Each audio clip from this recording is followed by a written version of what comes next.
A dead hardware store looks like survival heaven to people who only count inventory. That is the bait. They see tools, fasteners, blades, buckets, metal stock, repair parts, containers, shelving, glue, cord, things that fix, hold, cut, carry, or patch. And they stop thinking. That is what gets them hurt. Because a hardware store is not just a pile of useful things. It's a signal, a readable one. Almost everyone knows why it matters. That means almost everyone reads it the same way. I moved toward one at dusk. Broken front glass, half-collapsed signage, empty cart return, dark aisles behind dust-streaked windows, one loading side that still looks usable, one entry line that looks easier than it should. From the outside, it feels rich. That is the danger. Places that look rich collect attention long after the first wave of loot is gone. That is what I am mapping today. Not whether hardware stores matter. They do. I am mapping why dead hardware stores become high-value traps after collapse.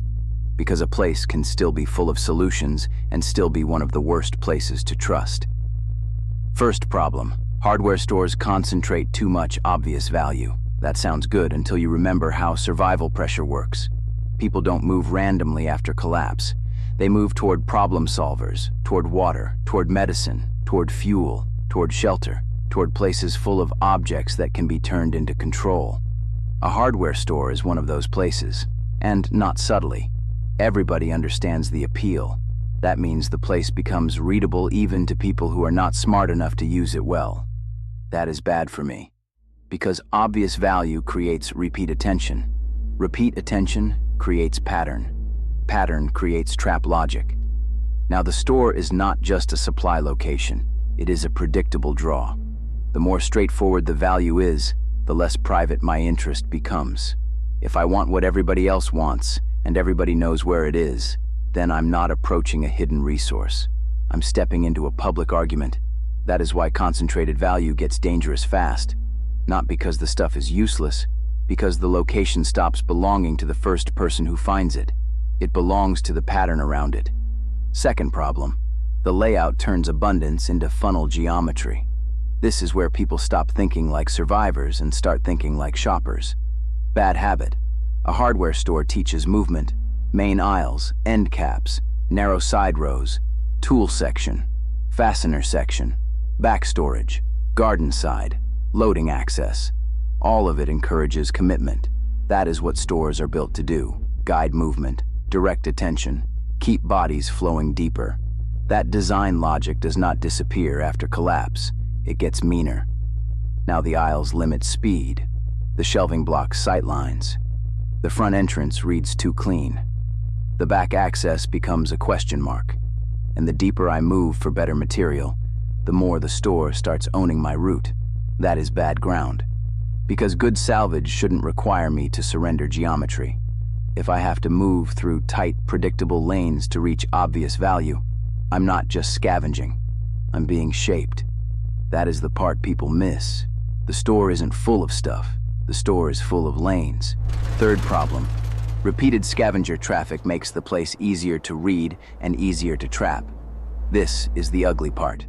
A good hardware store doesn't stay secret. It gets visited, then revisited, then stripped in layers, then worked again for leftovers. That means paths emerge, dust breaks, shelf gaps, entry habits, loading side checks, backroom tampering, cut fences, vehicle marks. The store starts telling a story about how people use it, and once a place tells the same story often enough, other people start waiting for the next chapter. That is why high-value stores get dangerous even when the shelves look tired. The value doesn't have to be fresh for the pattern to remain alive. Sometimes the best trap ground is not where the best loot is. It is where people still believe something useful might remain. Hardware stores hold that belief for a long time. Too long. Because even after the first wave is gone, the leftovers still matter. That keeps bodies coming, and bodies coming is enough to make a place dangerous.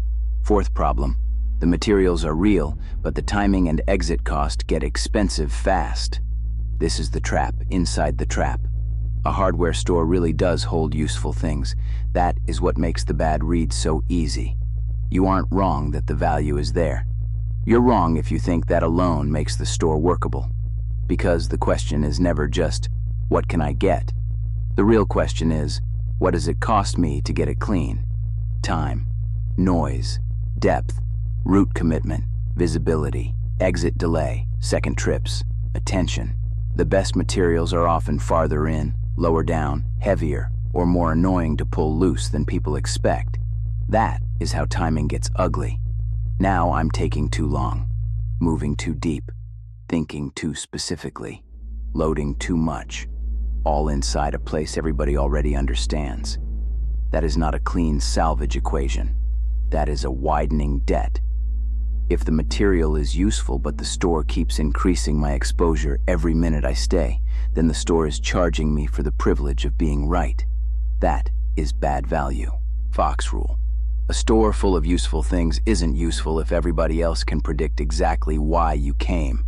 That is the lesson. Value without privacy is pressure, and pressure ruins good salvage. That is the drift trick. I never read a hardware store as a jackpot first. I read it as a pattern first. How obvious is it? How many approach lines stay clean? How deep would I have to move? How bad are the aisles? How many exits are real exits, and how many are hopes? How many trips would the store tempt out of me? That last question matters more than people think, because stores like this don't just promise one good pull. They promise return visits. Return visits get people killed. A useful store is only useful if I can take something meaningful without becoming part of its routine. That is the line. If I can't stay outside the store's pattern, the store is already starting to own me. Now watch the bad read happen. A scavenger sees the sign, sees the size, sees the shelves, sees the promise. So he enters thinking about supply, not geometry, not timing, not who else has already learned the same lesson about this place. He moves deeper, finds something good, then something better, then something worth a second trip. That is the moment the store stops being opportunity and becomes commitment. Now the aisles matter. Now the back access matters. Now the noise matters. Now the exit load matters. Now the clock matters. That is why hardware stores become high-value traps after collapse. Not because the value was fake, because the value was obvious enough to shape everyone the same way. That is the payoff. A hardware store isn't safe because it's valuable. It's only workable if the value is worth the pattern, the exposure, and the exit cost. Most people never run that math. They just walk in. So the next time you see a dead hardware store after collapse, do not ask the lazy question. Not, what is still in there? Wrong question. Ask better ones. Who else already knows this place matters?